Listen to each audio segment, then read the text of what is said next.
What's up, Airheads? We're back on Puttin On Airs. I'm Trey. Lord Corey Forster of the Manor. Hello, Trey. Lord Corey Forster of House Forster. House Forster. It is a thing. Yes, your family probably used to, your ancestors probably used to chop trees and shit.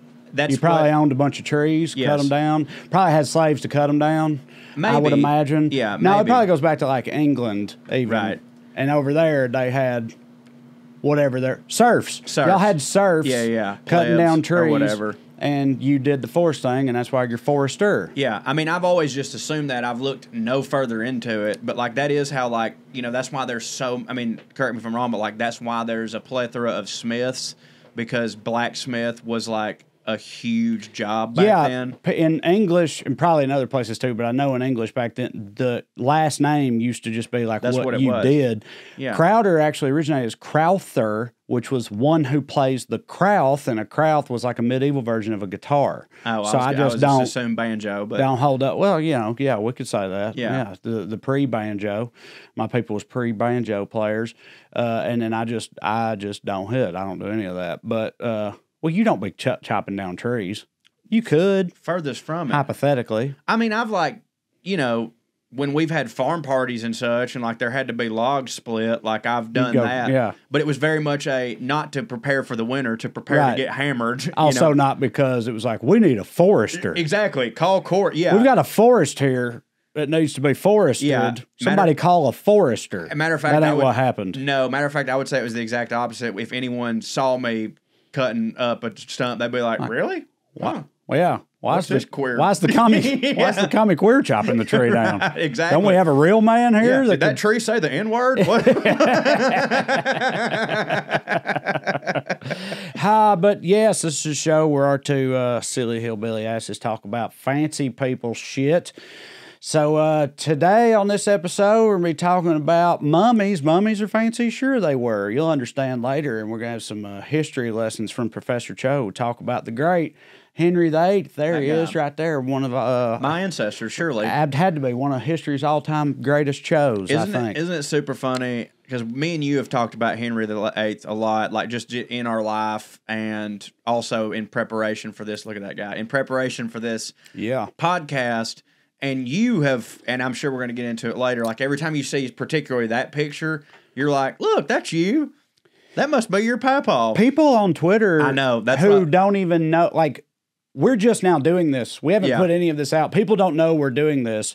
And random people on Twitter have just seen pictures of Henry VIII and tweeted them and tagged you in them and been like, hey, something going on here. Right. So, like, yeah, there's clearly something to it. No, I know. Yeah, once again, you're validated in my fucking fat Round-headedness. Round-headedness. It's mostly the round-headedness and the shade of... And also, he's regal. You're a very regal man. We're going to get into this. Very obviously. haughty. Yes. It's a very haughty stance. He was. You're a haughty-ass motherfucker. And we're going to get into a lot of that in the Professor Cho segment, which, but yeah, I don't take offense to all of it. But, like, I feel like I'm going to have to really be laying out some stuff that maybe people don't think about.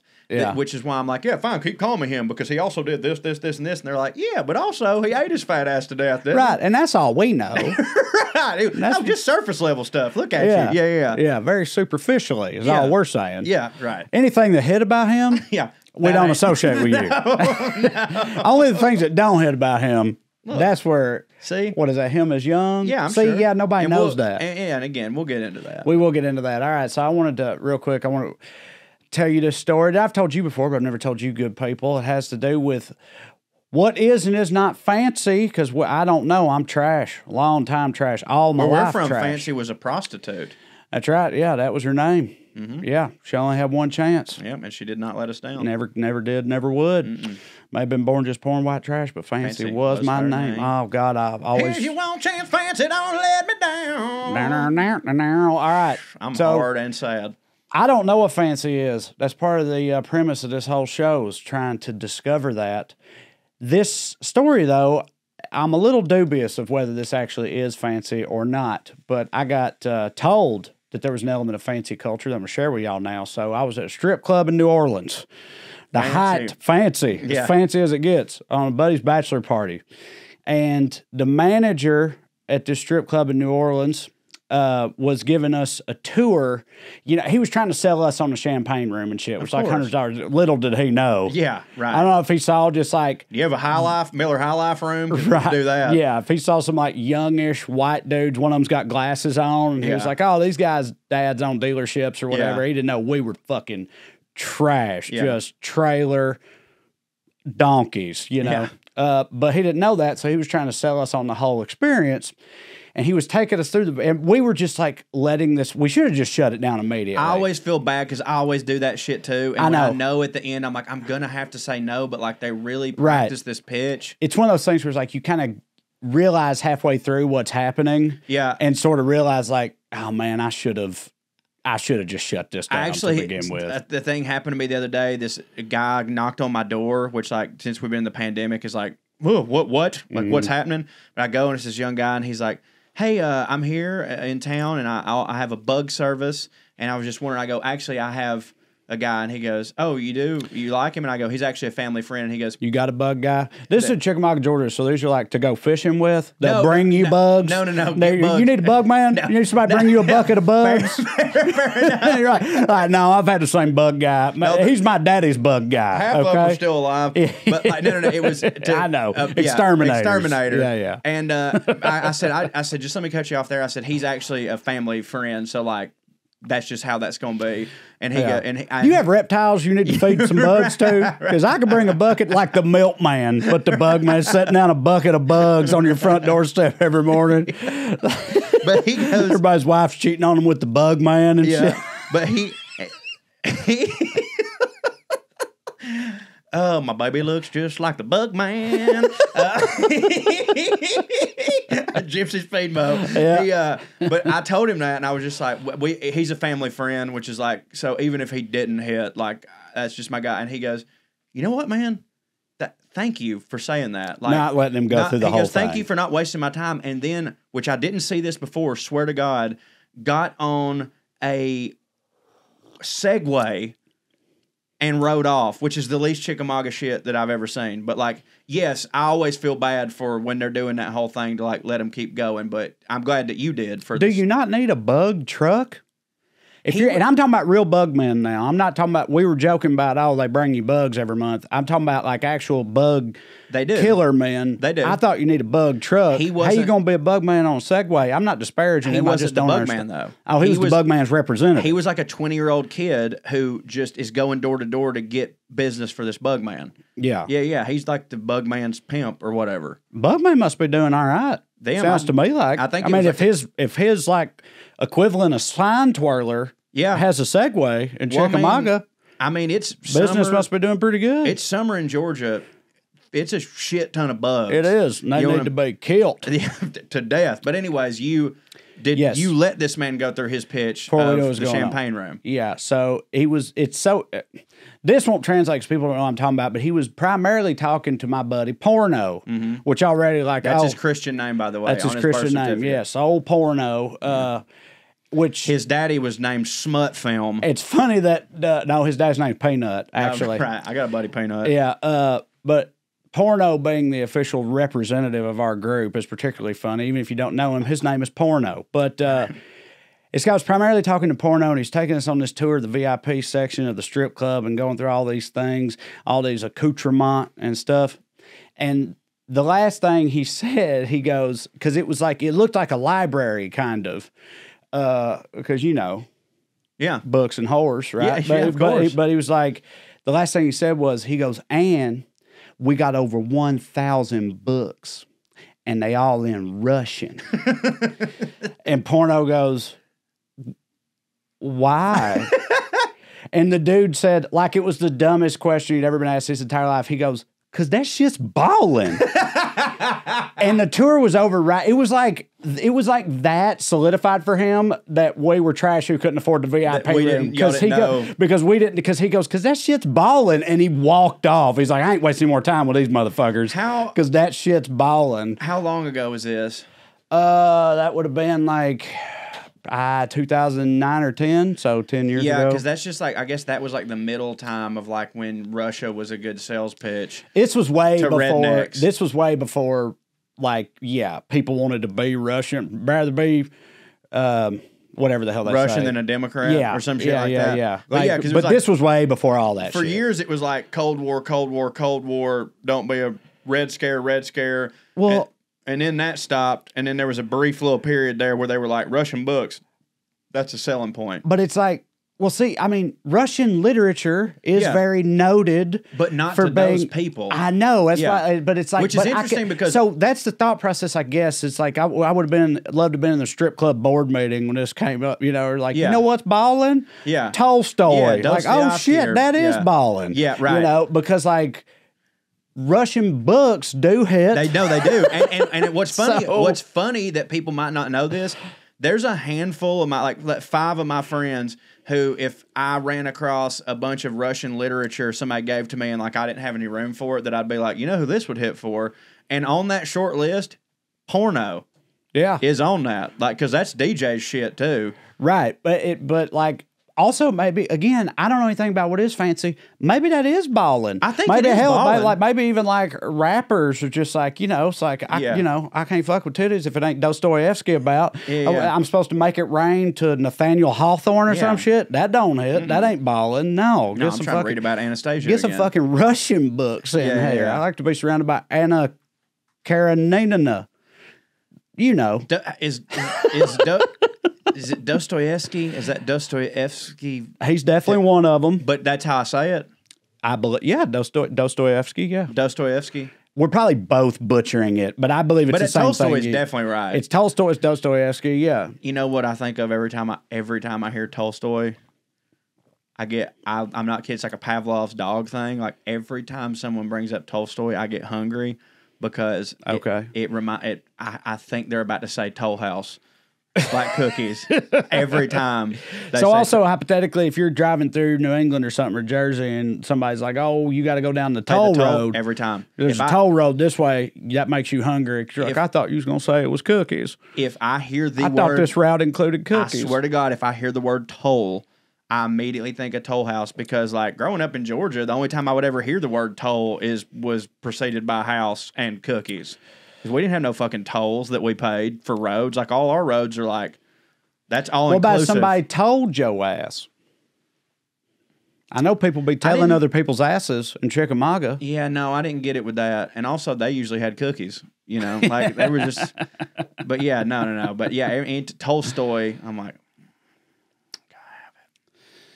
yeah, I don't know if they're still doing the Russian book things and various naked woman establishments down in the French Quarter, but did I ever tell you that they were at one point. It was all the rage. Did I tell you the New Orleans strip club story that I got told the other day? No, okay. I can't wait. Very brief. I was I met a preacher buddy of mine for lunch, and I was telling him about me going to New Orleans for my buddy's wedding, my buddy Robbie. And he's a super sweet preacher guy, and he goes, "Oh yeah," he goes, "I was in New Orleans about 30 years ago. We were doing some mission work there because that's in America. A lot of souls need saving. A lot of souls need saving."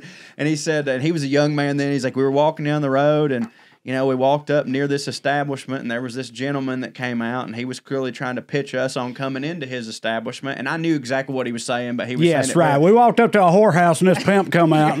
Talking shit. To this establishment, and the proprietor, a young gentleman, came out. But he was saying it all very, like, preacher-like. Yeah, right. And we're in the middle of a meeting three. And again, I love this dude. Like, he's a sweetheart of a guy. I said, yeah, well, have me go. So I see him, and he's, sitting there proselytizing about the benefits of going in said establishment. And I'm just thinking to myself, you know what? Just walk on. It's okay. He goes, but there was this older preacher in front of me who was kind of like, the one shepherding us around. He'd been in the game for a long time. And I see him, and he sees him, and he's like, oh, my God. He's about to start witnessing to this guy. And I'm thinking to myself, just like, oh, my God, Pastor Dave, you can't win them all. Like, this guy, he's working. Like, let him go. And well, it's funny because the other dude is kind of witnessing to him already. Do you know what I mean? It's like if you heard the good news about titties. Yes, it's exactly that. But then, so what happened afterwards was he's trying to catch up. All he knows is this old preacher sitting there going in on him, da-da-da-da-da. And the guy's sitting there listening to him. And my pastor friend walked up right as the moment that the feller who worked for the establishment looked at him like and goes, oh, oh, all these bitches is Christian.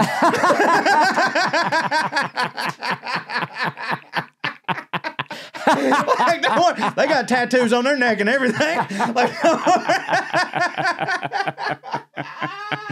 oh my God. isn't that great? Yeah. That has nothing to do with fancy stuff, but while we were talking about strip clubs in New Orleans, I figured I'd bring it up. No blowjobs on Sundays. No, of in course this not. establishment. No. Of course this not. is an upstanding. Where do you think they got kicked out of first? Yeah, right. Church. All these bitches is Christian. All these bitches is Christian. I should put that on the sign. I know. Okay. Quick diversion here because I'm Bible dumb and you Bible smart. Not because you want to be. I've lost because a you lot. were subjected to it. Yes. Well, this is a very simple question, I think, and I know it gets brought up, but again, I'm Bible dumb. Like, so whores don't hit for them. They hit for Jesus. Right. That's what I was about to say. Because wasn't Mary Magdalene that? So or no? But Jesus hung out with whores and stuff. Yeah. There's actually, but now it's not only that they wash his feet. Right. Yeah. So where do they stand on prostitution? And I mean, I know it's a sin or whatever, but do they love the sinner, hate the sin type bullshit, or where they at on whores? It's just now occurring to me, and this is crazy. I've never really thought about it. It seems that all the stuff that Jesus said, they don't really, right? They don't really go by what that. the fuck I'm thinking about. Yeah, they don't really. Right. Yeah, exactly. So it's that, but there's also a bunch of different. The Bible could be fancy as long as it's because hell, that's the Church of England. We'll count it.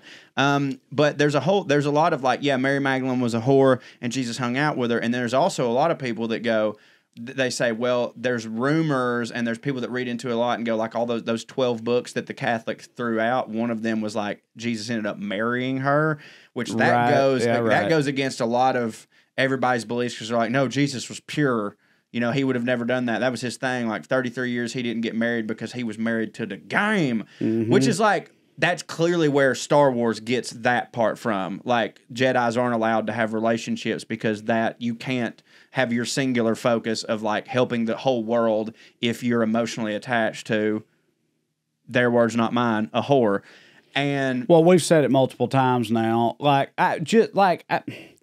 don't mean it in a disparaging way. It's that's the oldest profession. That's what they call them. We're not talking about we're talking about. I love whores. Yeah, they're great. Yeah, and we're talking about people that sell their. It's that's the occupation that's what they would have been called. Right. Prostitute, so Jesus, whatever you call it. Mary Magdalene was a sex worker or whatever. We don't mean we do love whores. We're very pro whore. We're not disparaging whores and don't mean whore in a hateful way. Couldn't be more pro whore. We're super pro whore. I think they should be legal and at my house. And there's also some people who were no, Mary Magdalene was not a whore. And that's just something that the leftists have put on her so that they could say the whole thing of Jesus hangs out with whores. Jesus would never do that when it's that's literally his whole thing. But then also so this is New Testament, which it's odd because a lot of people they use the New Testament as a way to go, well, see, so the old stuff don't matter. As long as you believe in the New Testament, you're saved. Yeah, because that's a Jew part. That's the I had to get rid of the Jew part. But Jew part don't matter. But because we got all this new stuff. Exactly. But there's some parts of the Bible that the New Testament negates from the Old that still hits for them as far as being able to subjugate people. You mean to tell me these people are cherry picking from the Bible? Yeah. Hypocritical. Well, I know. It's very, very crazy. Because there's an old passage in the Bible that disparages jacking off in the it's an Old Testament before Jesus. Doesn't it? Hang on. I'm Bible dumb. Mm-hmm. I bet you know it. Actually, no, it's a horror one I was thinking of. Yes, it is. It's something like a man would be better off spilling his seed into a whore. It's better for your seed to fall in the belly of a whore than on the ground. Yeah. Yes, right. Yeah, right. Yeah, Ron White had a whole bit about it. That's probably the only reason I know. I know it is. What's also funny is I almost put a donkey in there for some reason because they had a lot of asses going on in the Bible. Yeah. And I almost put an ass in that equation, which Yeah, the Ron White bit, and I'm about to butcher it, but I know I can get at least the moves right, where he goes, his grandma caught him jacking off, and she came down and she goes, Ron, in the Bible it says it's better for your seed to fall in the belly of a whore than on the ground. And he goes, all right, if you say so. Yeah, right. So that's just what he did for the rest of his life. Yeah. But so there's that. So basically, it's like they're like, I mean, whores don't hit, but jacking off hits less. So like, yeah, they've really got complicated things on whores. But like, by all accounts, to most people that have read it, just like taking it at its face value, is like Mary Magdalene was definitely like when he first meets her, like she's in like an establishment type place with just a bunch of other womans, and they're all like washing men's feet and stuff like that, and like you can just do that. So like, yeah, I think she was a whore, and I think that's fine. Is that what happens in Mormon whorehouses, you think? Just foot washing? Yeah. Yeah. Yeah. Look at my elbow, boy. Yeah, right. Look at my elbow and have a Coca-Cola and celebrate your birthday, you silly bitch. And then burn in hell. Yeah, exactly. Oh. Listen, it's time to get off your couch and get back into the bedroom, and Blue Chew can help. Guys, we know that confidence can take you far in life, and when you feel confident, you're at your best, especially when it's time to step up to the plate with your ding-dong in the bedroom. That's where Blue Chew comes in. Right, Trey? Ding dong's been on deck for too long. Time to step up there and crack one go off. yard with your wiener. That's right. Blue Chew is a unique online service that delivers the exact same active ingredients as Viagra and Cialis, but in chewable tablets at a fraction of the cost, straight to your doorstep. You just get on there at bluechew.com, consult with a licensed medical provider. They couldn't make it any easier than they do. Once you get approved, you receive your prescription within days. It's all done on the internet. You ain't got to go nowhere. You ain't got to go to no doctor, no awkward conversations, no waiting in line. They send the wiener pill they send their product, straight to you. And all of Blue Chew's tablets are made in the USA, prepared and shipped directly to your door in a very discreet package. Yeah, and I tell you what, it's what's up. If you're thinking yourself, hey, my wiener does about as good as it could do, well, I'm here to tell you, your wiener could do better. And take it from your boy, the Cho. My wiener's doing some good stuff, thanks to our friends at Blue Chew. You get on Blue Chew, and next thing you know, you're looking down like, whose wiener is that? That ain't my wiener. What's going on here? Well, here's the deal. We got a special deal for our listeners. You try Blue Chew for free, Free, free, when you use our promo code POA at checkout. All you got to do is pay $5 shipping. That's BlueChew.com, promo code POA to receive your first month for free. Visit BlueChew.com for more details and important safety information. And we thank Blue Chew for sponsoring the podcast and for getting us all a new wiener. That's right. Blue Chew, get you a new wiener. Yep, promo code POA. Hold on there, y'all. Listen, we interrupt this hilarious podcast to talk to you about something truly funny. The untimely death of one of you poor bastards out there. Oh, yeah, seriously. Someone listening to this nonsense right now could be dying, literally, as you hear the sound of my voice. And we see y'all out at the shows. Based on how some of you are looking, it might not just be one of you about to kick over. Now, the real question is, do you have life insurance? Do you have anything set up if something were to happen to you tomorrow? If not, go to GoliathLife.com and get that shit taken care of. We're having a good time with y'all, but life insurance is important. Think about this recent situation. A man, 54, wife and kids, paying less than $170 a month for a select standard policy. Sadly, this man passed from COVID, but fortunately for his family, that small monthly payment turned into a $500,000, $500,000 death benefit paid out in full. GoliathLife.com has made buying life insurance ridiculously easy. You basically do the whole thing without any of the silly conversations. It's all online, and you choose your terms and payments that fit your budget. And if you do end up going through and getting the medical exam, they'll come to you at your house or even your sorry-ass job you've got if you're not too embarrassed about it. GoliathLife.com makes buying life insurance simple. Get multiple quick quotes right now from the comfort of your own home or trailer park and begin your application in a few easy clicks right now at GoliathLife.com. All right. So, yeah, I said I want to talk about mummies. Please. So, fancy people in the 19th and early 20th century were super, super into Egypt. Did you know that? Not really. I knew that, like, I mean, it all makes sense because of, like, when you look at everything that Egypt has going on, like, and I don't, it looks all gaudy and gold and, like, very, like, funeral homey. Well, it's also like that just back then. People, it's fancy. We're talking about expensive. fancy people. So it's like white people. Yes. And back then, they had a fascination with anything colonially. Right. Anything like, they could take. You know, the savages. Oh, yeah. Any savages anywhere hit for them. Oh, they loved it. But in particular, as entertainment. But yes, not totally, as like equals. No, no, totally exploitative, all that. And it was the same way with Egypt. So what had happened was Napoleon, very fancy little motherfucker, when he was trotting around whooping everybody's asses and stuff, he went to Egypt and brought back all this Egypt shit, right? And he was a real trendsetter, Napoleon, and that kind of kicked off Egyptomania, which lasted for a long time. Is he the reason for the sandwich? What? Isn't there a Napoleon sandwich? I'm into it if there is. What's the Napoleon sandwich? I don't know. While we're talking, Russ, there's ice cream. That's Neapolitan. I know, but is that... While we're talking, Russ, look up if there's a Napoleon sandwich. For some reason, I just started... You know what it is? Like, you can almost say any word. And you'll be like, there's a sandwich.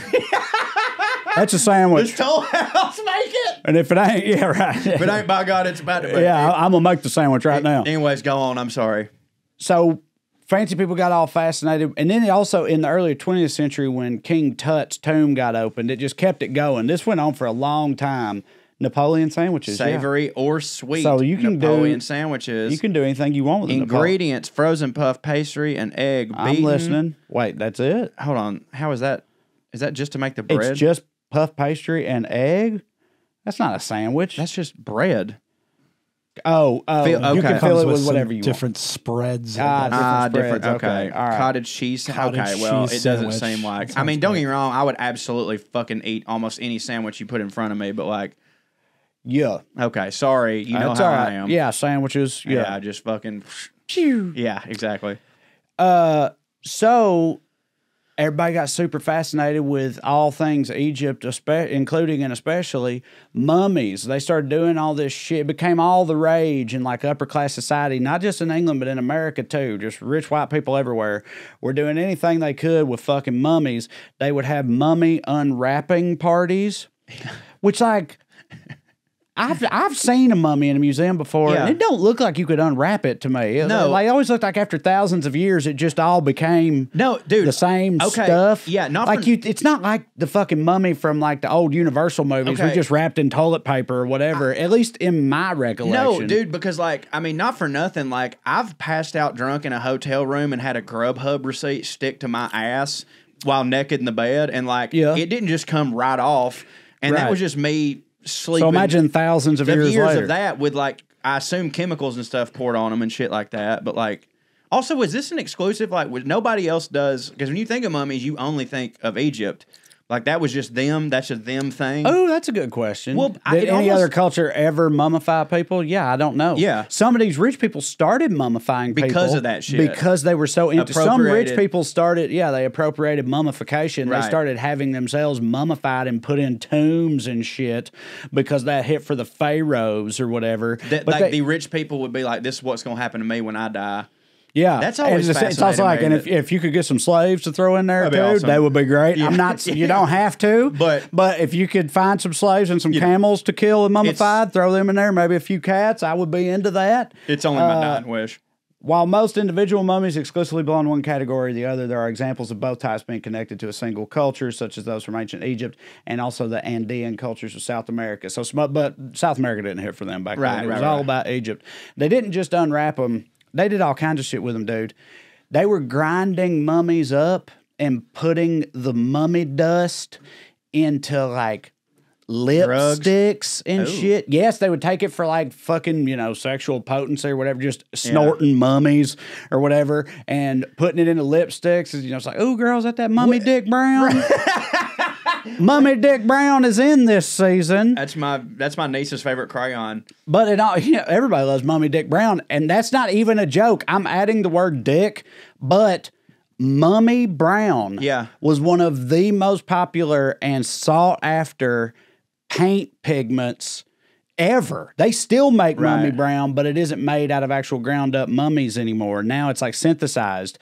But like that started with Mummy Brown, which is in all kinds of famous Victorian era paintings and stuff. You look at our painting here, which is not authentic Victorian era because our two dumbasses are in it.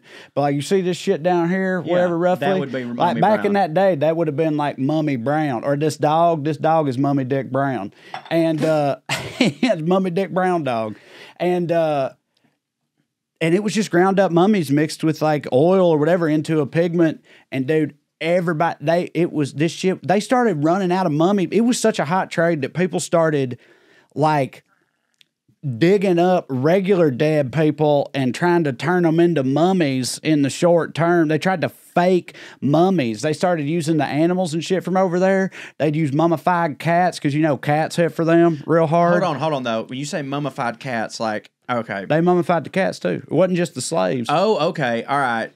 Okay. You know, when a pharaoh or somebody that hits died, they didn't just get mummified.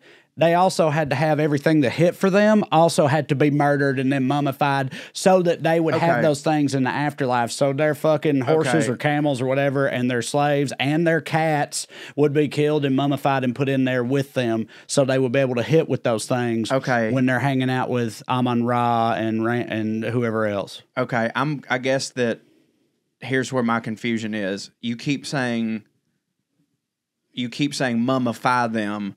And so I thought the whole time it was like you wrap there's a whole process and shit to this. Well, yeah. I mean, like, otherwise every dead person from forever would be a mummy. We ain't all just mummies. Okay. Well, because you thought we was all just mummies? I was almost about to say the phrase like, how long before my grandma's a mummy?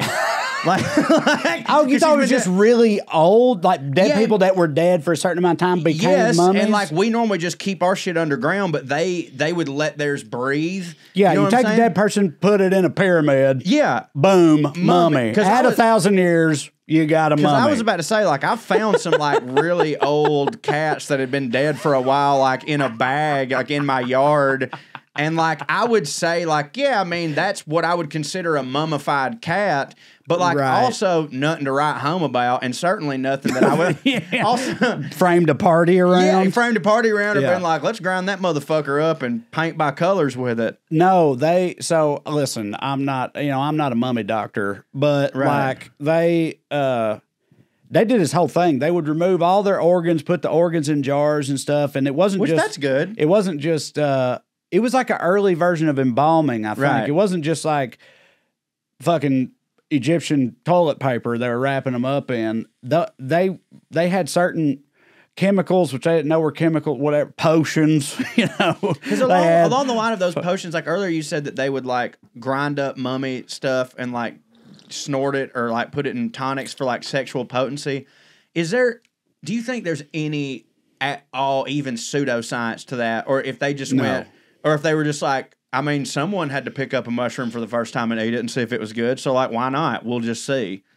I think it was one of those things where it was just all the craze. It was just hitting for everybody, and some people were like I'm going to put it in my butt. Some of them absolutely put mummies in their butt. Yeah, but I mean, like, you know, we've got, like, the hydroxychloroquine. I know. No, I was about to say, well, also, there's, like... We stay doing that shit. Still to this day, there's all kinds of, like...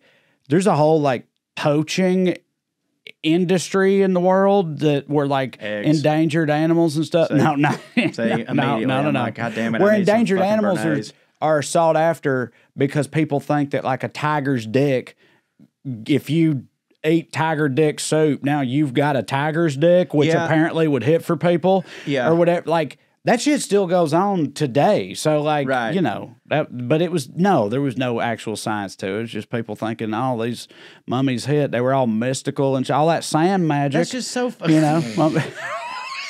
What? Just sand magic is one of those, and I would like to keep a recurring list because I have no doubt that this is going to happen multiple times because it always happens with us. Sand magic is one of them words that like it's not or phrases that's not at all racist, but it definitely sounds racist. Like with your accent, just saying sand magic. You know what I'm saying? I mean, yeah. If I was in like a room full of Middle Eastern kids doing Rubik's cubes or something, quit all this goddamn sand magic. That would. See? Yes, and we found it. That would be right. Yeah, found it real quick. Yeah, right. That would be racist, but that's not what we're doing. What other kind of fucking magic does a mummy have? Sand. It's sand magic. No, I know. Even in the mummy movies, it's literally sand. He makes he makes his face into sand. And swallows airplanes with it and shit. That's fucking sand magic. Can I make a confession to you right now? Yeah. You know, I've never seen the mummy movies. What? The Brendan Fraser movie? Never. But Brendan Fraser is for you, right? I know. Dude, oh my God. I know. Those movies are one of the main reasons that Brendan Fraser hits for me as hard as he does. Like, hey, we're in the middle of the Brendan-assance, just so everybody knows. He's coming back, baby, fatter than ever, hitting real hard. Can we watch them together?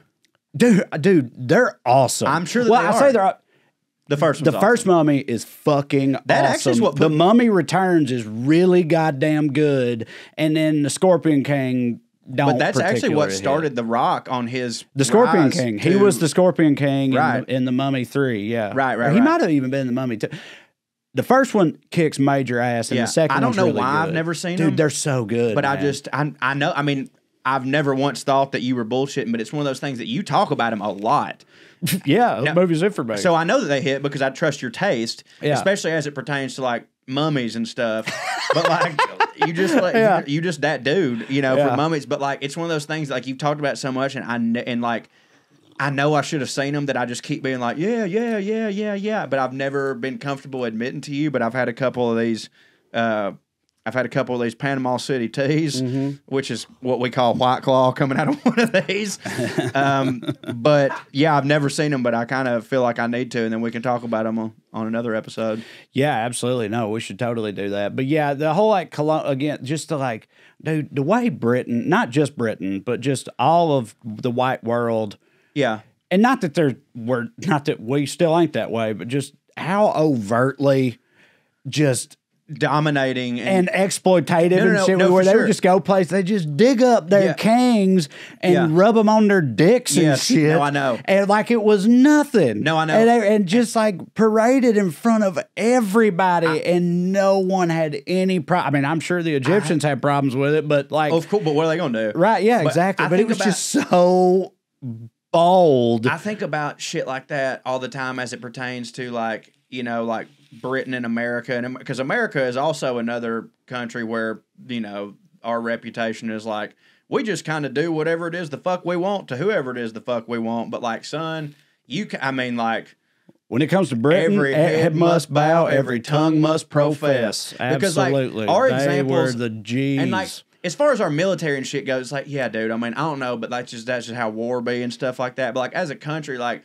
our little appropriative things will be like, yeah. I remember one time I was like, yeah, can you believe like they got Paul Newman on a jar of salsa wearing a sombrero, you know? And I'm like, Right. yeah, that's silly and stupid, but like it don't even hold a candle to none of this shit. Like that genuine, like true, like we're gonna come over there and take your fucking dead kings and grind them up. Also, we'll bring our princes and shit over here and have you do your little dances and shit in front of them all, so we Right. can all be like, "Oh, yes, very nice. Yeah. Isn't it interesting what the savages do?" Here? Right. It's At the same time they were doing this Egyptomania shit is when they were having like they would bring Africans back to fucking Europe and put them in zoos and shit. Oh, word? Yeah, dude. Oh, I didn't know that dude, shit. Yeah. I mean, that's Not what surprising, slavery is. right? Like, of course they did, but no, they did. Yeah, but this was like I'm talking after slavery, like in the early. I don't think you can consider that after slavery. But After our slavery. right? But Wait, hold up. You mean like after Dude, the Emancipation Proclamation like, in America, they were doing that shit? Yes, okay. This is coming off the dome right now. I may not have all these For details the record, right. just so everybody knows, this entire show is very much coming Coming off off the the dome. dome. I'm we not a will- historian. No, we will set up an email later where you can fire off your But- questions no, and dude. concerns. I would like to do one day when we do the show. Do you remember Max that he's now doing Around the Horn, but his first gig was Kellerman. Yeah. But his first gig was he was just be on Pardon the Interruption, and at the end of the show, tell them all the shit they were wrong about. Yeah. We need that. Yeah. Producer Russ can do that for us in the Yeah, future for when sure. people tell us everything we got wrong, and it will be a lot. But, Double the show. so on that note, but like, dude, in like fucking Paris World's Fair and shit in like the early 1900s, they would have exhibits from like, you know, darkest Africa or whatever, Right. where they would have Africans fucking like. I read this story once. It was like an African mom washing her African baby in a tub, and they thought that like she and it was something like she washed the African baby in a tub, and then the baby drank some of the water, and they thought that's how they stayed black or something like What? that. Dude, they was stupid. I didn't know nothing. Dude, they thought fucking They were stupid, but they also were like the top brass. Like that goes back to your bit about how like people in the past was just the stupid. smartest people in 'Cause, the like, world in yeah, the past were yes, dumber than fuck. Because yeah, yes, right. like obviously by our that- standards. Yeah, obviously that's stupid, but like they were in the position to like be dominating everything. But I think the things don't think that means the things it's I'm good. talking about, I think were more like circus sideshow type things. So presumably these people were like paid something, but I'm sure it wasn't shit. And it was very much indentured servitude, Right, but it was like not technically slavery, but it was like still really fucked up. And it was, but yeah, they just like, they were just real into all that, like just fucking taming the wilds of the uncivilized world, you know, was like, that's what fancy people were all about back in the day, you know, going to other places and like gifting them with civilization or whatever. And They actually, do it to that's the why South now. I was just about to say, not to get all fucking super Were you about to go there? kind of. I was going to say, like, obviously, by the way, this is not in any way as bad. right. No. What I was going to say is like, that's also part of the reason why I get annoyed still when, so, okay. And full disclaimer, I've just recently started doing a bit about this on stage, so it's been on my mind. But like the way people in the rest of this country point at the South and be like, look how fucking racist they are. And it's like, y'all are racist.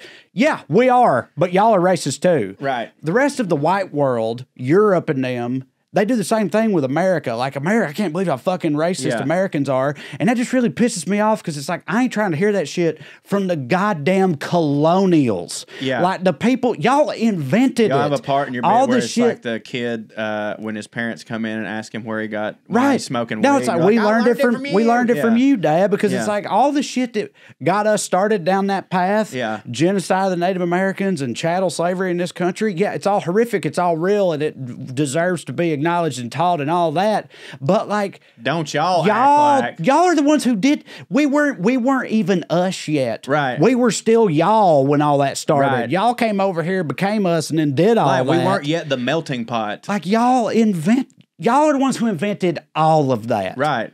So fucking Matter of fact, just y'all's miss goddamn me with all queen that still shit. comes from the line of like those people that like The that goddamn Queen of England like was a straight up colonial when she first became the queen. Right. They still had colonies that she was still going to and having them do fucking spear dances and shit for her at her dinner table and stuff. Like, which I bet was a fun time. oh, yeah, I've been to of course, Hawaii, right. you know. Yeah, Like, dude, yes, I know, dude. that's the Hawaii first is thing- wild. Yes, you think it about is. Hawaii. We've been to Hawaii together and went we to a went- luau and stuff. and it was it's fun like, as shit. It was so much fun, but it's fucked up when you think about it because it's like they're dancing for all these fucking white people who came here and took all their goddamn land and dude, Yeah. Hawaii's like a speed run of fucking All that. colonialism. Yeah. because it got discovered relatively late and white people just ripped through that shit, Yeah. dude. All in the name of pineapples and bananas and shit. Yeah, wasn't that some Mormon shit?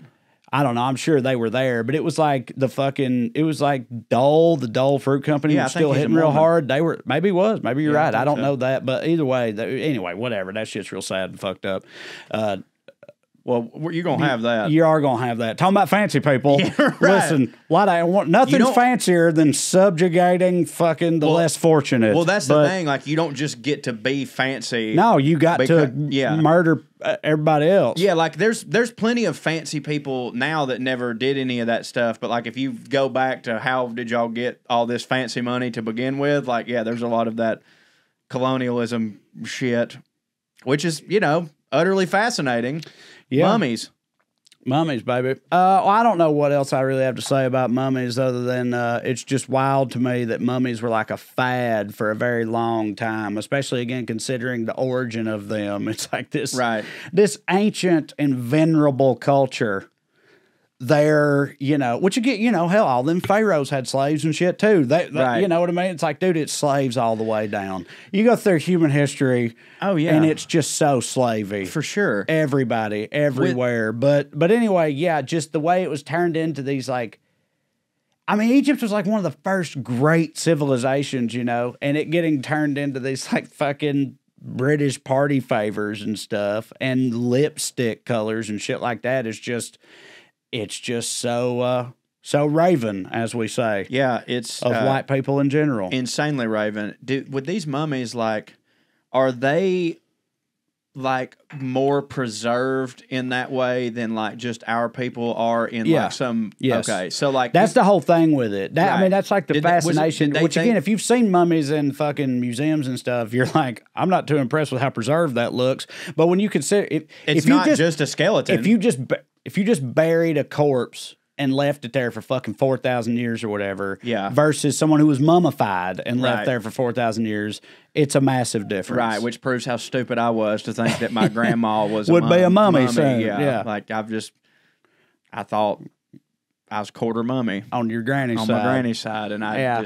it's kind of hard to. Yeah, it would have been realize- great to bust out whenever the rest of your family is undoubtedly talking about how y'all are 1/16 Cherokee. Yeah. You could throw in there, it's like, we're also quarter mummy. Huh? Yeah. How about that? 1/16 Cherokee and 1/4 mummy. How Don't about talk that? about that shit on 23andMe, do they?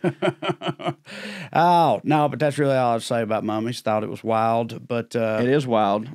teach me some shit. Let's do it. I would love to teach you some shit. Hey, y'all, did you know that in the last year, rates of anxiety and depression have doubled in the U.S.? Yeah, I can't imagine what that's about. Things have been going so smoothly, right? smooth. A lot of people having issues, us included, and there's nothing wrong with it. These days, it can take weeks to get a traditional therapy appointment. Also, psychiatrist visits can cost up to $500 per session, and traditional therapy visits are over $100 per session. That can add up very quickly, y'all. So we're here to tell you about Cerebral. Cerebral is an online mental health service that offers prescription medication, counseling, and therapy for anxiety, depression, ADHD, insomnia, and more. And our dear Cho has given it a shot. And how are you feeling about it, buddy? Man, it's one of those things that I'm kind of kicking myself that I'm just now starting to do it at 34 years of age. I started talking to my licensed therapist. It was, first off, I love it because I can do it all at my computer or on my phone. So there's no longer the excuse of like, well, I just don't have time to go out and yada, yada. I've got it right there. It's really helped me talk through some things and also has gotten me on some medication that is really making a huge difference in my life. And as someone who grew up in the rural South trying to be a man's man, it's something that I'd always put off, but I just genuinely could not recommend this enough. Please do it if you think you need help.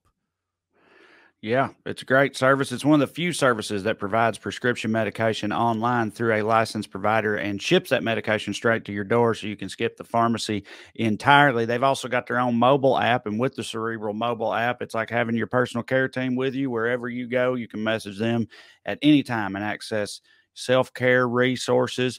50% of Cerebral's clinicians self-identify as people of colors. It's because it's important to Cerebral to have the diversity if treatment available so everyone can get the treatment they need. So for listeners of this program, you can receive 65% off your first month of medication management and care counseling at cerebral.com/POA. So go to cerebral.com/POA for 65% off your first month. That's just a total of $30. $30, y'all, to get started. Join Cerebral today on their mission to make quality mental health care accessible and affordable for all. We thank Do it, them guys. for putting on airs. I'm telling you, the best $30 you'll ever spend. Cerebral.com/POA. Buyingwithconrad.com can help you get to the house you want and the monthly payment you want. It's that simple. Buyingwithconrad.com makes it fast and easy, and we can do it for you too.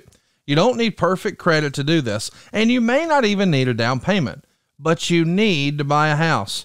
Imagine if you'd done this 2 years ago. You might already have a ton of equity. Wealthy people, successful people, smart people don't rent. Do the smart thing. Buy a house. And the first step, well, is to go to buywithconrad.com. Buywithconrad.com is going to do more than just get you pre-approved like everybody else trying to buy a house right now. You see, in this competitive market, you need an edge to have the winning bid on your next house. And buywithconrad.com can get you completely underwritten before you write an offer. That allows you to negotiate like a cash buyer because you can close faster. NMLS number 65084, equal housing lender. Seriously, get the house you want and the payment you want right now at buywithconrad.com.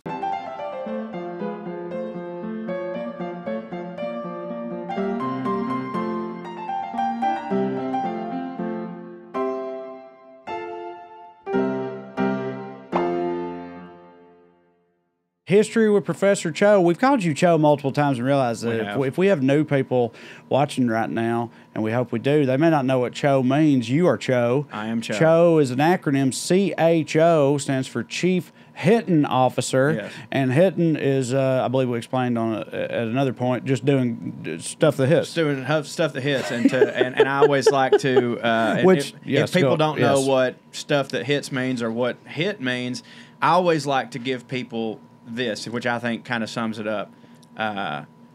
Cheeseburgers hit, 9/11 don't hit. I think those are probably the two best. If you don't get it after that, you're not going to get it. In my opinion. Yeah, you're not going to get it. So, yeah, that's hitting. He's the chief hitting officer, Cho. Yeah, and Cho. so he is Cho. And now we will begin history with Professor Cho on the subject of Henry VIII.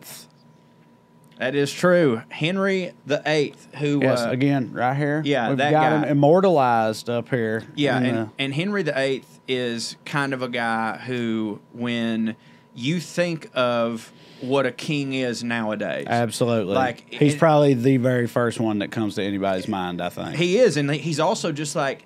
If you were to ask almost anyone, like, what like, just describe a king, they would be like... Right. Fat, eats a lot, decapitates a shit ton of people. Has a lot of women. Has a lot of women. Does his own thing, tells other people to fuck off. Yeah. So on that note, I want to say, history with Professor Cho is going to be a recurring segment where you're going to teach us and our listeners a little bit about history. And I have not researched any of these subjects, but I want to sort of set the table for what I already know about Henry VIII, which I think will be similar to what most people already know about him, which this is what I know about him.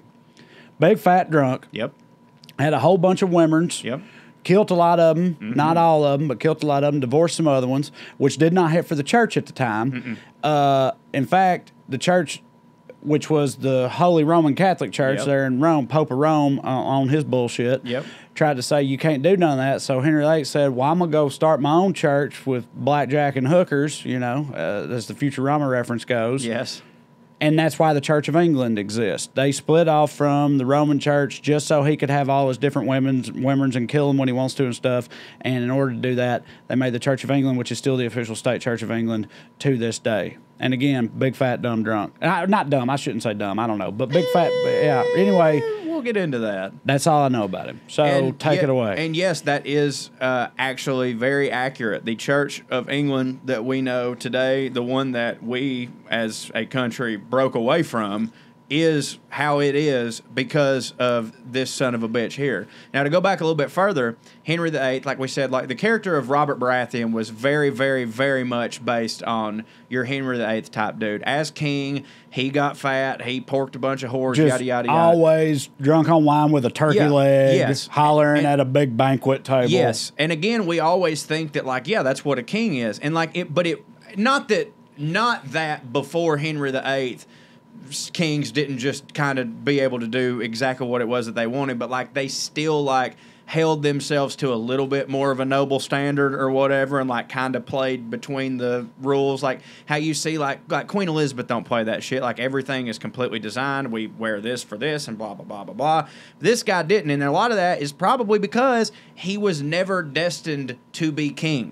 He was not supposed to be the king. His dad, I didn't know that. He was not destined to be the king. His father, Henry VII, had groomed his brother, who he had a couple, but he had a brother, obviously first line of succession, and like that was going to be the king.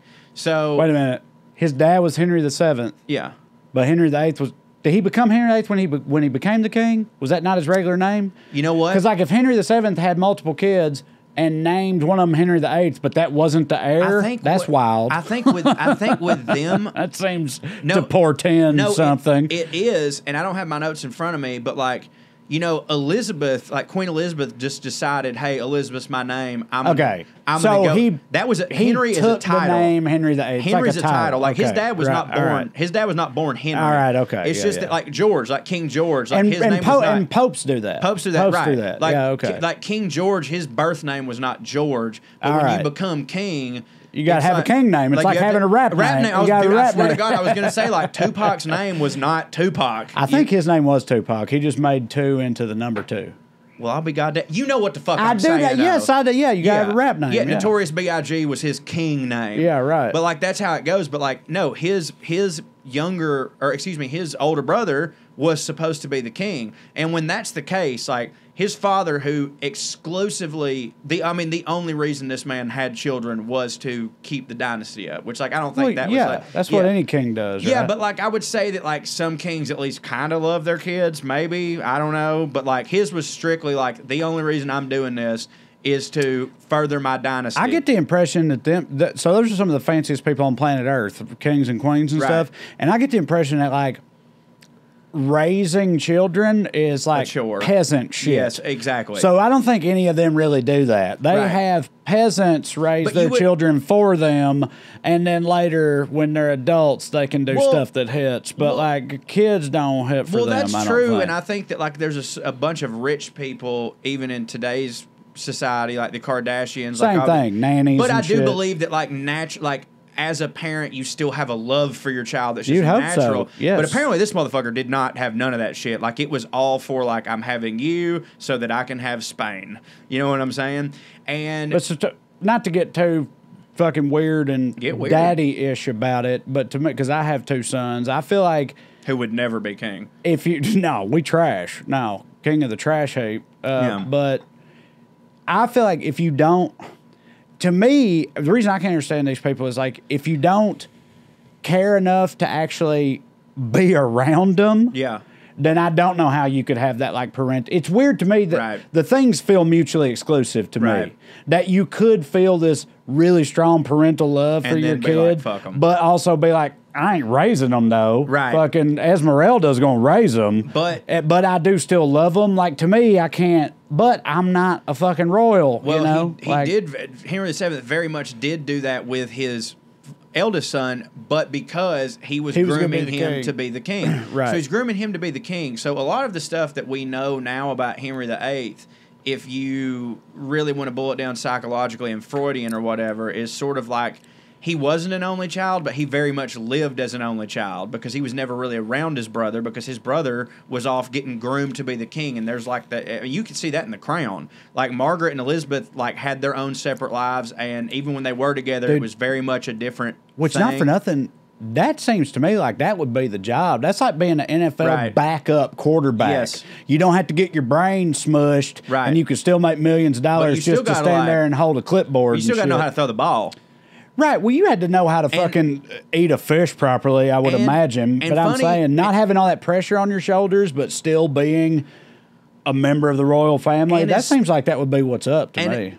I agree, but like with him, he was raised more like with his mother and just kind of he was allowed to do whatever he wanted to do and didn't have to do any of the other shit. But like on that note, being the backup quarterback, you still have to know how to throw a spiral, and like you should still at least be like, hey, what if he goes down? Because like, dog, it's not like back then kids just all lived.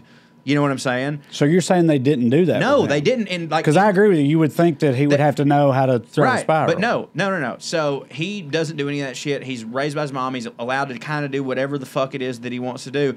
But he's also not like this fucking fat little cherubic piece of shit. He was super athletic. Like he was a super athletic, like loved jousting, loved archery. Look at this son of a bitch right here. Like that's what he looks like before he gets, king shit. Yeah. He was super musical.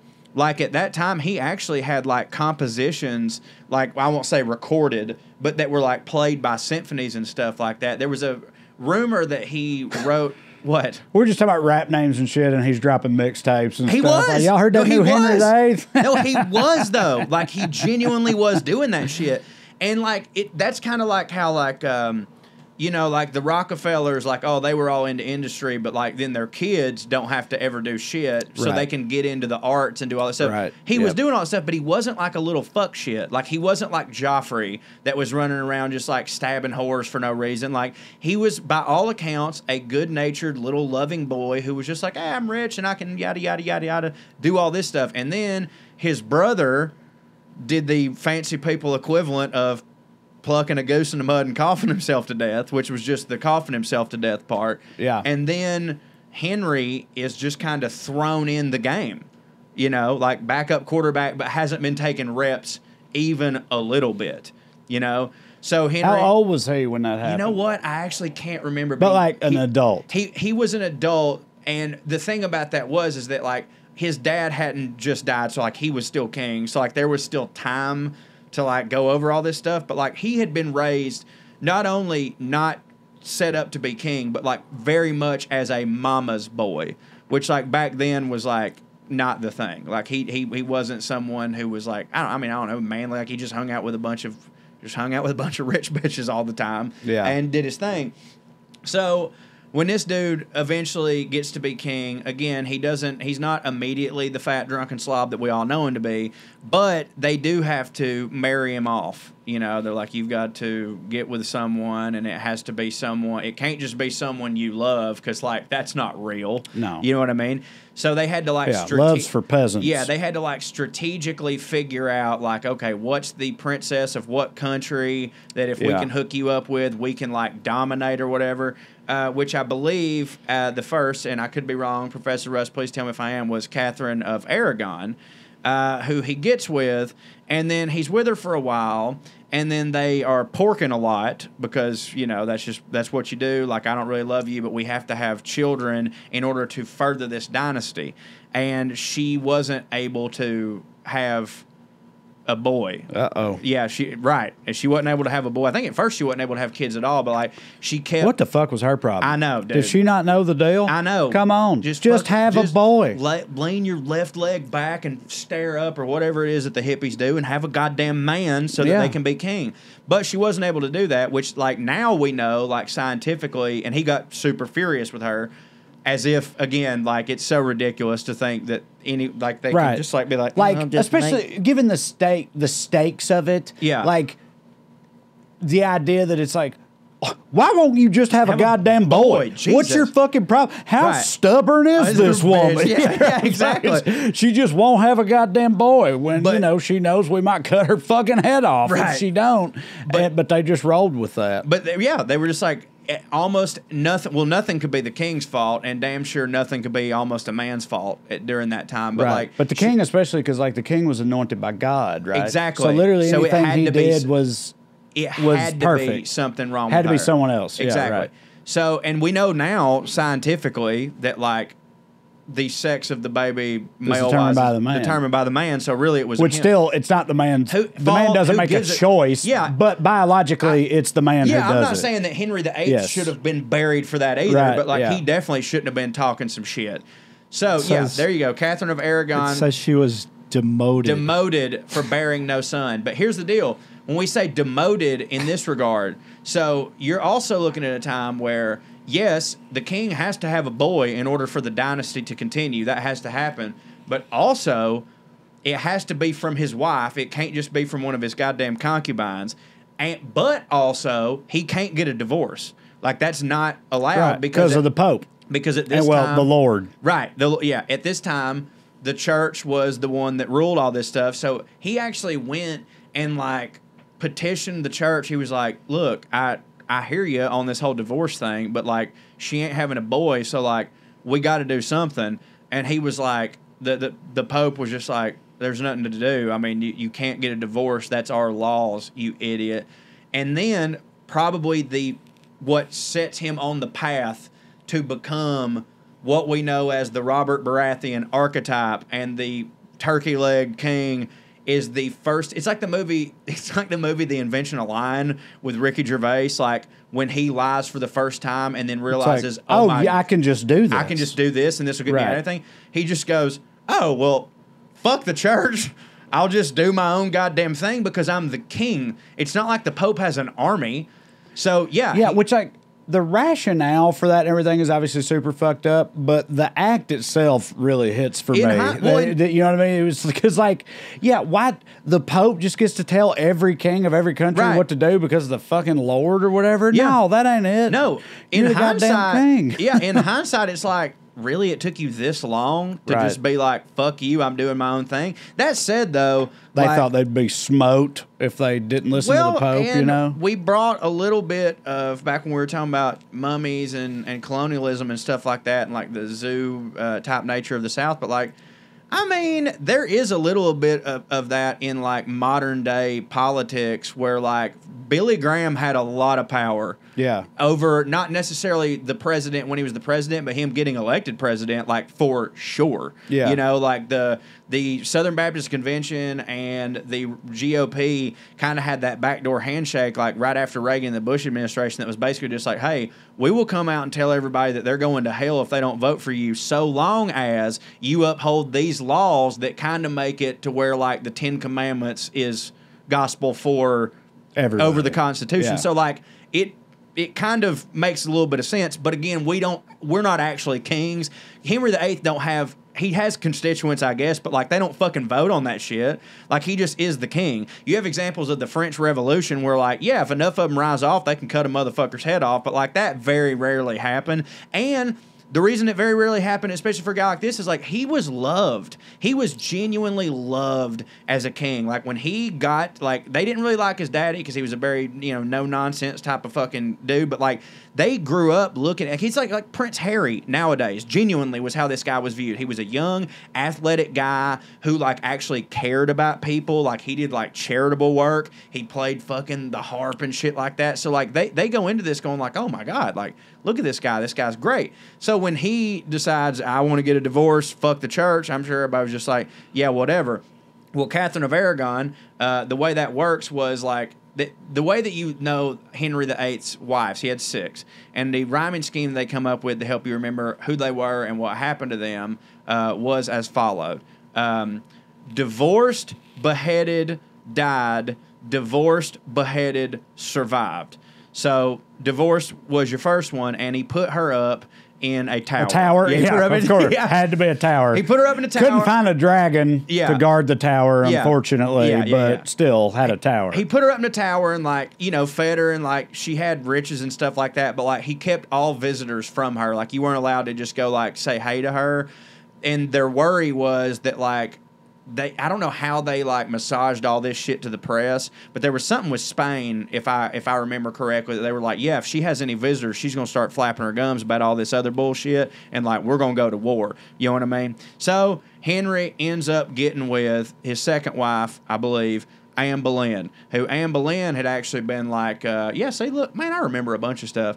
Anne Boleyn had actually been like, I don't want to say like in the harem or something like that for a while, but like she was just kind of one of them like Paris Hilton, Nicole Richie bitches that just kind of was around. She's pretty hot. She's very hot.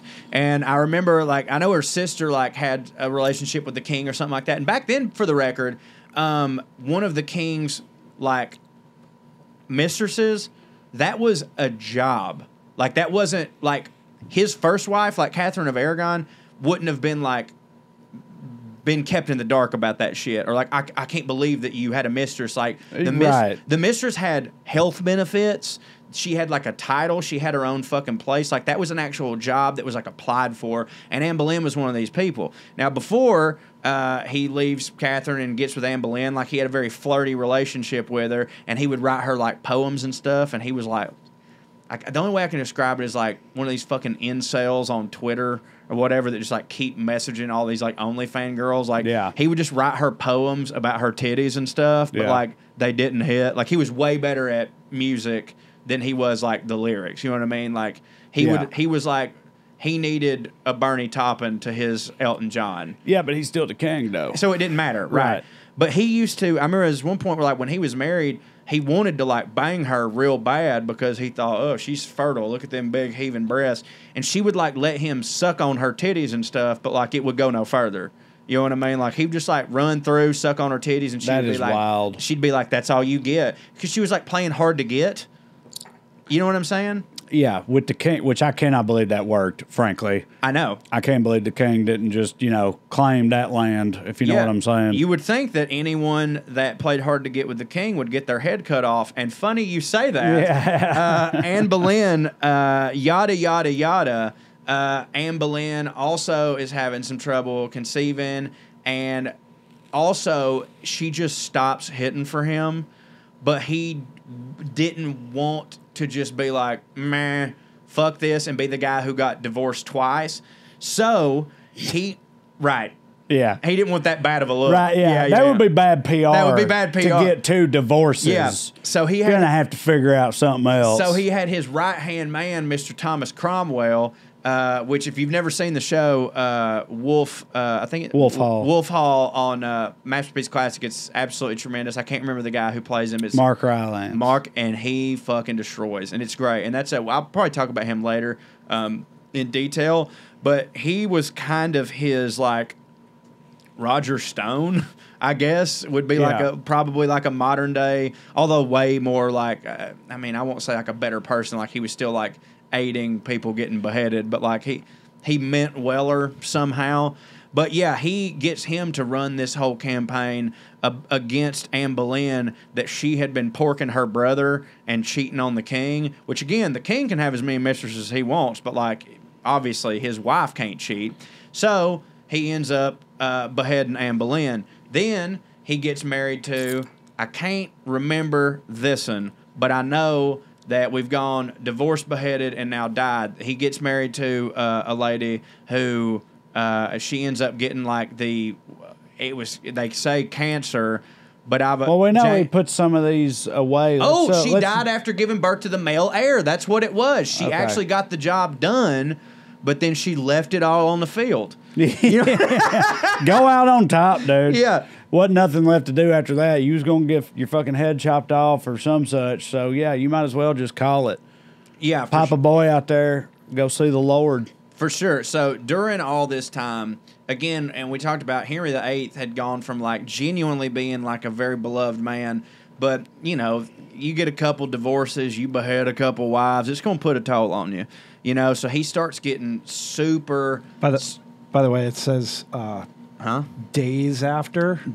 Days after. Beheaded? Oh, days after Anne's execution, Henry married his third wife, Jane. Said, "Well, I mean, look, you got to have one lined up. Yeah. You know what I mean? You don't ever quit a job until you got another one. Everybody knows. Get hired for everybody knows. Everybody knows that shit. Of course. So, but around this time, I think is when the public perception of Henry VIII was like, man, you know, I think that maybe we were wrong about this super privileged little kid who is allowed to do whatever the fuck he wants. Maybe he's not the best dude in the whole goddamn world.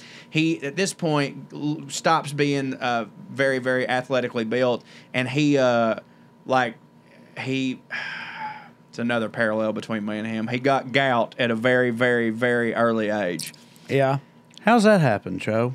Well, in my experience, you eat anything you want and drink everything you want and don't exercise even a little bit and also don't listen to the advice of any doctor or anyone smarter than you or, if I'm being honest, just common sense. Yeah. So he did all that shit. Yeah. But he's still like, he's one of them like, you know, like when you go to like a high school football game and you see them like dads on the sideline that are still crammed in their jersey or their Letterman jacket, he still thought he had it. And like they famously like he still wanted to like joust and in the tournaments and stuff, and they had to like kind of make a makeshift crane. Like there was actually some technological advances made just because he was creating jobs. Yeah, right. You know what I'm saying? But they would literally like they would build his like suit around him and then crane him on top of a horse. And then what was very unfortunate about that whole situation is that like he would get mad if people didn't joust with him, because then he was like, hey, I still got it, don't show pity on me. And then he would kill him. Right. But if they hurt him, he would kill him. And he was big and fat and didn't hit anymore. Right. So if he was in an actual joust with a jouster, he was going to get wrecked. Yeah. But the guy, so if he wanted to joust with you, you was just pretty much finna like lose that, your head. That was literally just like, what night do we not care if they're dead? Yeah. Because like they're definitely about to die. So he, you know, gets fat. He starts getting into like terrible health. He, like I said, his other wife has just died of cancer. Then he gets this other wife who he just divorces, which like I have to imagine like at that point in his life, when everyone found out that he had just gotten a divorce, they were like, really? He's going backwards? Like in that whole thing? Yeah. Like, why not just, you know, give her that whole gimmick. Does all that, continues to get fatter, continues to pork a lot of women. He slowly, and of Cleves, that's what it is. She was the last wife. And she survived. He slowly starts going insane and is doing a bunch of like just absolute lunatic stuff. He is completely. Was it syphilis, reckon? It was. That's the rumor now. You're right. They probably didn't know what, back then, as they didn't know what, he just had ghosts in his blood or whatever. They didn't know what it was back then. Yeah. But now we know it was syphilis. A parallel that they make between his behavior that's on record and a person that we knew what syphilis was then was Alphonse Capone. I knew you were going to say Alphonse Capone, which was like, I mean, if you just look at it, like clearly. Right. Like, again, they didn't know what that was, but it's like how clearly now we know that Sherlock Holmes was definitely an Asperger person. Like, it was definitely that. So he starts going insane, and he's just beheading wives left and right. And by the way, he didn't just behead his wives. You know what I mean? Well, no, he's a king. He beheaded a lot of people. Yeah, you got to wake up in the morning, hit the privy, and then it's time to start beheading. Yeah, exactly. He actually ends up, and again, I'll do a whole episode on Thomas Cromwell and his relationship with the Pope and stuff because it's super interesting, but he ends up cutting his head off. And realistically, like Thomas Cromwell, like from all I read, was like always kind of on his side. He was just like super paranoid, like whatever the Trump Adderalled out, not trusting anybody. Everybody's out to get me. Like he was just, that's just how he was. He beheads Thomas Cromwell. He loses the complete respect of all of his, like I said, constituency. And he ends up going completely syphilitic and mad, beheading like, I think the number of people that he beheaded was like, I mean, I could be wrong, but it's like 30,000, 40,000, like something fucking insane to where his daughter, who ends up taking over, who is Bloody Mary. Okay. They learned it from you, Dad. They call her Bloody... Right, but she only actually beheaded 36 people. Yeah, but women weren't supposed to behead I know, but that's my point. Is like, they go on about how, like, she's the biggest bitch that ever lived. Because 57,000 people is how many he beheaded. They go on, and by the way, the number 36 I got from her was probably because of his 36-year reign. But all I'm saying is like, people only really talk about the 6 wives that he had and the 2 that he beheaded, but like nobody ever really brings up the 57,000 people that he decapitated and calls him like one of the goriest fucking kings of all time. However, his daughter literally kills a minuscule of a fraction of that, and she's Bloody Mary. My God, one of the most ruthless people on earth. Now, at the end of his life, you won't believe this, he ate more, he drank more, he got fatter. He got an infection in his leg that they apparently said you could smell throughout just the whole castle. Yeah. He just had the stank leg. And then his brain rotted, and then he died. Yeah, you'll have that. You will have that, but very, very royal. So that's... just stank rot throughout his whole body. Stank toward rot. the end there. Yeah. But what a run. What a run. And also... What a run. I mean, 36 years on the throne. Acclaimed musician. 6 women's porked and killed. Yeah. On the record. Right. Countless others. Oh, that just got thrown into the bog. Lost to the sands of time, thrown into the bog. Yeah. Yeah. Just out there doing it for so long. Right. If you admit to 6 women that you've done this to, like, you've done it to a lot of people. But, like, also, again, like, it was a different time. It was a different time, but this is also, this right here, like, not saying that other kings hadn't done anything similar, but, like, this guy is why Robert Baratheon is written the way that he is. This guy is why when we see any king, they've always got a turkey leg in their hand. This guy is the off with their head prototype. So at least from someone who really loves literature and the Game of Thrones, we owe a lot to this man. Yeah, and you especially, you're a long line of shows that arguably he started, Huge so you owe a lot to this guy. Huge show. And yeah, you got some living up to it to do. Yeah, I don't think I'm going to get there. Though I would love to decapitate my wife sometime. Yeah, there it is. I slurred the word decapitate. I would love if to decapitate my wife. That does it for another edition of Putting On Airs. Cheers, Joe. Y'all join us next time, Airheads. See you, love you, bye. Skew. 1, 2, 3, 4, 1, 2, 3, 4. Royalty and rednecks are alike. They both like cutting and picking fights. Biscuits and baked beans where they don't belong. Sit on down with Corey and Trey and learn some fancy shit today. We'll laugh a little even when they're wrong. They'll take you to a magical place where if you call someone a cunt, nobody cares. They keep it debonair at Puttin On Airs. Puttin On Airs. Puttin On Airs.